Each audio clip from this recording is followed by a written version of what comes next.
But yeah, Chelsea's was a very long time. It's over 50 years, which is a lot. So they were a small club, only a club that were FA Cup every now and again. Yeah. That would be about it. Had a good cup run when Vialli and was playing for them, and Zola. Yeah, they were like a upper mid-table club, like what Everton do now on a regular basis. They're like between fourth and maybe eighth, Lower than 10th. that certain times. Yeah. But then Abramovich came along and helped them, took them out of the doldrums, similar to Manchester City. Manchester City were even worse than Chelsea. Oh yeah, they just come up from relegation. In recent times, they have been relegated. And yeah, they were not a very good team. A team that most teams would beat on the level of the Newcastles and things. But then finances come into the situation, and Sheikh Mansour. and they've gone up in the world. But where did all that money come from? How did they acquire it?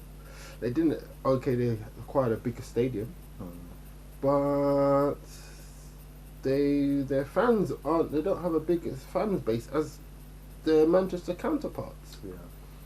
Even though they are supposedly the better loved team in Manchester, they are in Manchester for starters. Manchester United is technically not in Manchester. Okay. So yeah, it's interesting to see whether or not these teams, who have come from nowhere, can sustain themselves. Do you think it's good for sustainability? The ban, or No, them. Oh, the owners pumping in this much money. Oh no, it's well, as Arsene Wenger used to say on a regular basis, it's financial doping. It makes the field very skewed and unfair. I mean, if you're able to put so much money in, there has to be a limitation on how much money you can spend. And I'm sure that at some point they may even need to put in player salary caps. Because Like in America. yeah, you need to be able to spend within your means to a certain extent. And well, teams like Manchester City and PSG, they're just overspending from And it's also their benefactors. And it's wages as well, because that would attract players from, as opposed to go to one club to another. Yeah. If they can pay 250, 300,000 pounds a week, more than other teams. Yeah, I mean, if they can, teams that are spending outside of their means, if they can be controlled or regulated is the word. They can be regulated more, then it can be a fairer or slightly more level playing field where other definitely. teams can compete to win trophies. You wouldn't have the same teams winning over and over again all the time, or the same top six. It would be a bit different, but it's still other teams break into the top six. Look at Leicester this season and stuff. Yeah, Look at Sheffield United. that is that's only in the Premier League. I mean, Yeah, in other leagues. in the other leagues, Juventus. What a Bundesliga. Yeah. Okay, The Bayern Munich have been winning it every season, and they probably will go into it. But it's a bit more competitive. Yeah, slightly more. I think maybe the money is more evenly distributed in Germany, so you do get a little bit of a challenge more than what's in Italy. And Spain is just these two, Real Madrid and Barca. You get Atletico Madrid challenging now and then. Valencia might give them a little challenge for half a season or something. Sevilla, Villarreal, but in the end, it's been non-stop Madrid and Barca. So yeah, it would be good to see a little bit more level playing field. There should be definitely a transfer cap. Yeah. Maybe a certain amount of per season. You're allowed to spend a certain amount per season or something like that.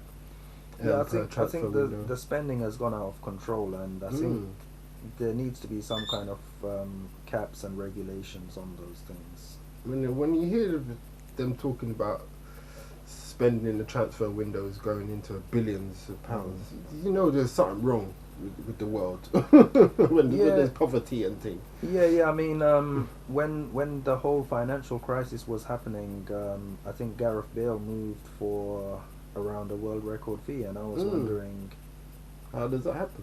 Yeah, I mean, Real Madrid is a big institution, so I'm guessing that they did get affected slightly by the financial crash of 08 or that period. So while that's going on, players are moving for 100 million, 200 million, 150 million. It, like, something is not right there. And allowed to go on, for it to carry on, not only by the people like FIFA and UEFA, the regulators, but more importantly, the fans don't complain. The fans don't see this the discrepancy in society, but why? We're gonna go. That's, I don't know. I was thinking that could go really deep there. Yeah. So let's not talk about the discrepancy in society. Let's talk about discrepancies in football, as that's what we was talking about. Yeah. So yes, Manchester City now. Yeah, let's go back to there. It looks like they're gonna appeal the ban, so it may get reduced.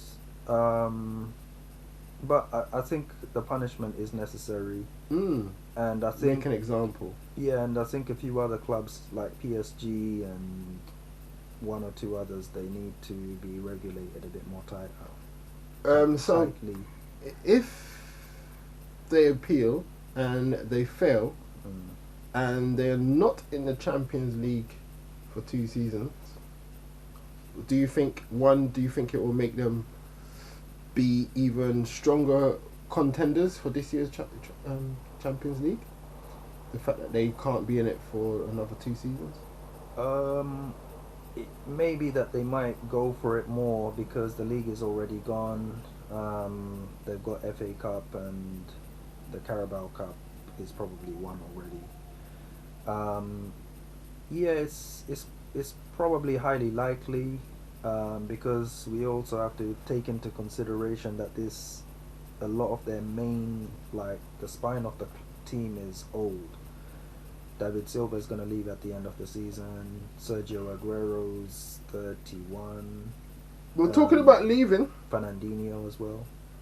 Okay, there's the age thing, but if they are banned, how will they not only attract players, but how will they keep a lot of those players that haven't won the Champions League yet?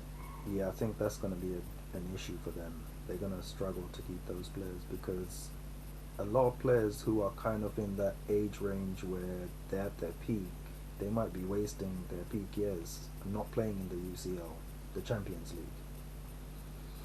So it'll be interesting to see how they deal with it and what repercussions happen from this ban. Well, at the end of the day, if they go downhill, at least Manchester City fans, well, the older ones anyway, ones that are maybe older than 10 years old, at least they'll remember what it was like back in the day. Yeah. All these good years, savour it. Yeah. Live for the moment. Well, they waited a long time for this success to come. Maybe a case they have to wait another long time. Probably. Could happen. Yes, indeed. Yeah, shall we leave it there? Yeah. Okay. Later. See you next time.